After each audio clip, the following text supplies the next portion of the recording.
பொறுப்பான மனிதனாக வர வேண்டும் என்று சொன்னாலும், பொறுப்புக்கு மனிதன் வர வேண்டும் என்று சொன்னாலும் எங்களுடைய பள்ளிக்கூடத்துக்கு தான் வந்தாகணும்.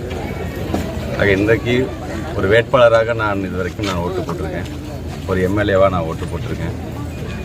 முதல் முறையாக ஒரு பள்ளிக்கல்வித்துறை அமைச்சராக அதுவும் பள்ளிக்கூடத்துக்கு ஓட்டு போடுறது ஒரு புது அனுபவம் தான். இந்த நாடாளுமன்ற தேர்தல் ஒரு மிகப்பெரிய ஒரு ஜனநாயக திருவிழா.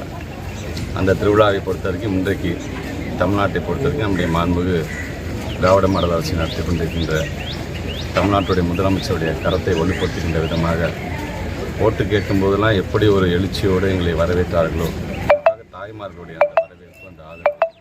அதை தொடர்ந்து எனக்கு 7 மணிலேருந்தே பார்த்திங்கன்னா இதில் இவ்வளோ பெரிய கும்பல் நாங்கள் எதிர்பார்க்கல. இது இங்கே மட்டும் இல்லை, நாங்கள் தொலைபேசி மூலமாக தொடர்பு கொண்டு கேட்கும்போது அது கிழக்கு தொகுதியாக இருந்தாலும், திருவெரும்பூராக இருந்தாலும், ஏன் மணப்பாறையாக இருந்தாலும், ஒவ்வொருவரையும் பார்த்திங்கன்னா கூட்டங்கள் அதிகமாக தான் இருக்கின்றது. ஆக எங்களுடைய சாதனைகள் சொல்லி நாங்கள் ஓட்டு கேட்டிருக்கிறோம். சாதனையுடைய பயனாளிகளாக நம்முடைய மக்களும் இன்றைக்கு எங்களுக்கு ஆதரவோடு இன்றைக்கு ஓட்டு போட இந்த இடத்துக்கு வந்திருக்கிறாங்க. உங்களுடைய மகிழ்ச்சியாக இருக்கின்றது. ஒரு மிகப்பெரிய வெற்றி என்று சொல்லும்போது வாக்கு வித்தியாசம் அதிகமாக இருக்கக்கூடிய வெற்றியை பெறுவோம் என்கிற நம்பிக்கை.